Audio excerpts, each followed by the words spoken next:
ये देखें अब हम अगर बात हम अपने फैक्टर्स की कर रहे थे कि डिफ्यूजन जो है वो किन फैक्टर से बढ़ सकती है, ठीक है।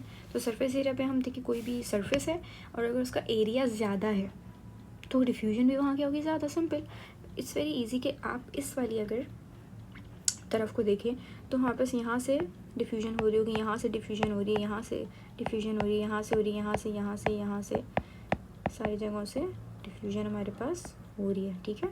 लेकिन अगर आप एक ऐसे सरफेस पे आए जिसका सरफेस एरिया ज़्यादा है, यानी एरिया ज़्यादा है उसका, तो वहाँ पे उसको जगह भी ज़्यादा मिलेगी डिफ्यूजन के लिए। यानी यहाँ से भी डिफ्यूजन हो रही है, यहाँ से भी हो रही है, यहाँ से भी, यहाँ से भी, यहाँ से भी हो रही है, यहाँ से भी।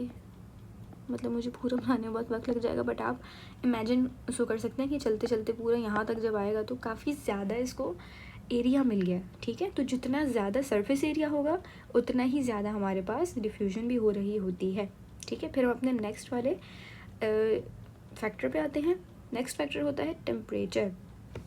अच्छा, अब टेम्परेचर अगर हमने बढ़ा दिया है तो हमारे पास डिफ्यूजन भी क्या होती है, ज़्यादा हो जाएगी।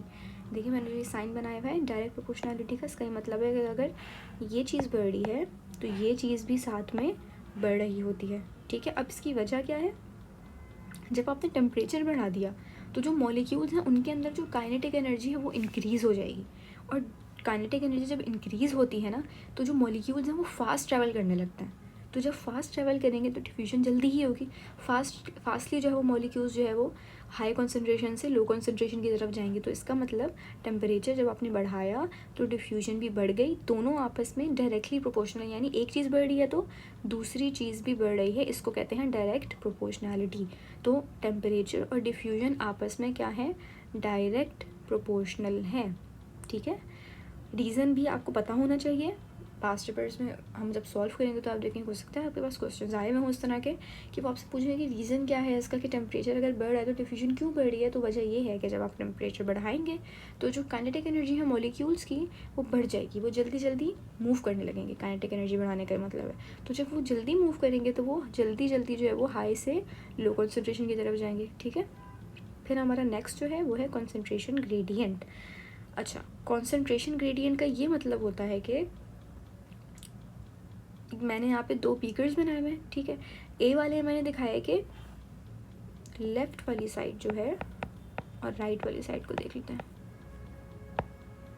सही है, लेफ़्ट साइड पे हम देखें तो मॉलिक्यूल्स की तादाद क्या है, बहुत ज़्यादा है। और राइट साइड पे कैसे तादाद है मॉलिक्यूल्स की, बहुत कम, ठीक है। अब हम बी वाले पे आते हैं। बी वाले में अगर हम लेफ़्ट साइड को देखें तो लेफ़्ट वाले में तादाद क्या है, अच्छी खासी तादाद है, सही है। और राइट वाले में भी है तादाद लेकिन कम है। अब आप दोनों को फ़र्क अगर देखें तो अगर ए वाले को देखें हम, ए वाले बीकर को, तो लेफ़्ट साइड पे बहुत ज़्यादा एक तरफ अमाउंट है और दूसरी तरफ बहुत कम है, ठीक है। लेकिन अगर बी वाले बीकर पे आए तो लेफ़्ट और राइट की तादाद में कोई बहुत ज़्यादा डिफरेंस नहीं है। तो हम हमेशा डिफ्यूजन वहाँ ज़्यादा होती है जहाँ कॉन्सेंट्रेशन ग्रेडियंट ज़्यादा होता है, यानी कॉन्सेंट्रेशन की अमाउंट में जहाँ फ़र्क ज़्यादा होगा वहाँ डिफ्यूजन क्या होगी, ज़्यादा। अगर हम ए बी कर पे आएँ तो मैंने उसके नीचे लिखा है फास्टर। क्या चीज़ फास्टर होगी, डिफ्यूजन, क्योंकि इन दोनों में जो कंसंट्रेशन का फ़र्क आ रहा है, डिफरेंस जो आ रहा है वो बहुत ज़्यादा है। लेफ़्ट साइड पे बहुत ही ज़्यादा मॉलिक्यूल्स हैं और राइट साइड पे क्या है, बहुत कम। तो यहाँ डिफ्यूजन क्या होगी, बहुत जो है वो जल्दी जल्दी फास्टर होगी, क्योंकि कंसंट्रेशन ग्रेडियंट क्या है, ज़्यादा है, यानी कंसंट्रेशन आपस में बहुत ज़्यादा डिफरेंस आ रहा है दोनों की, ठीक है। अब अगर बी कर पे आए तो बी कर मैंने नीचे लिखा है स्लोअर। यहाँ पे डिफ्यूजन क्यों स्लोअर होगी, क्योंकि यहाँ पे लेफ़्ट और राइट जो कंसंट्रेशंस हैं मॉलिक्यूल्स की वो क्या है, बहुत ज़्यादा फ़र्क नहीं है दोनों में।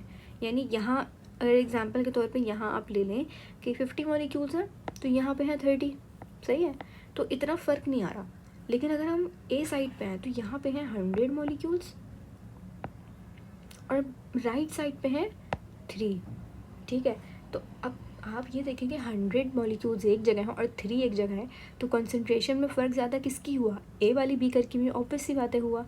और अगर हम बी वाली साइड पे हैं बीकर की, जो कि जहाँ पे स्लो डिफ्यूजन हो रही है, तो वहाँ पे क्या है, एक जगह जो है वो 50 अमाउंट है और एक जगह है 30, यानी इतना ज़्यादा कोई ख़ास डिफरेंस नहीं है कंसंट्रेशन में। तो कंसंट्रेशन ग्रेडियंट का ये मतलब है कि कंसंट्रेशन में कितना डिफरेंस होगा, हायर और लोअर कंसंट्रेशन की जो जगहें होती हैं, सही है। अगर बहुत ज़्यादा डिफरेंस है तो जल्दी डिफ्यूजन होगी, अगर बहुत कम कंसंट्रेशन का फ़र्क है तो बहुत स्लोअर होगी डिफ्यूजन, ठीक है।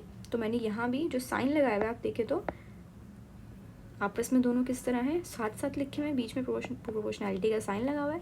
तो इसका मतलब अगर ये चीज़ बढ़ रही है यानी कंसंट्रेशन ग्रेडियंट बढ़ रहा है, कंसंट्रेशन में दोनों में फ़र्क बढ़ रहा है, यानी लेफ़्ट और राइट साइड पे कंसंट्रेशन में बहुत डिफरेंस आ रहा है, तो इसका मतलब डिफ्यूजन भी क्या होगी, ज़्यादा होगी, क्योंकि दोनों आपस में डायरेक्टली प्रोपोर्शनल है। यानी एक चीज़ बढ़ रही है तो दूसरी चीज़ भी बढ़ेगी, ठीक है। अभी तक हमने 3 फैक्टर्स पढ़ लिए हैं। पहला फैक्टर हमने जो पढ़ा था वो हमारे पास था, हाँ, सरफेस एरिया था। सरफेस एरिया बढ़ेगा तो डिफ्यूजन बढ़ेगी, यानी दोनों आपस में डायरेक्टली प्रोपोर्शनल है, ठीक है। फिर हमने कहा था टेम्परेचर की बात हम करते हैं। टेम्परेचर में क्या था, टेम्परेचर ज़्यादा होगा तो भी डिफ्यूजन बढ़ेगी, यानी ये भी दोनों आपस में क्या है, डायरेक्टली प्रोपोर्शनल। फिर हम आते हैं अपने तीसरे वाले पे जो हमने अभी रिसेंटली पढ़ा है। इसमें क्या है कि जितना ज़्यादा कॉन्सेंट्रेशन में फ़र्क होगा दोनों साइड्स पे उतना ज़्यादा अच्छी डिफ्यूजन होगी, यानी ये वाला पॉइंट भी डायरेक्टली प्रोपोर्शनलिटी का है। यानी हमने तीनों अभी तक जो फैक्टर्स पढ़े हैं वो तीनों कैसे हैं, डायरेक्ट प्रोपोर्शनल डिफ्यूजन की, ठीक है। अब हम आते हैं अपने फोर्थ वाले पे। अच्छा, डिफ्यूजन डिस्टेंस का क्या मतलब है, बहुत आसान चीज़ है। जैसे मॉलिक्यूल्स हैं ये,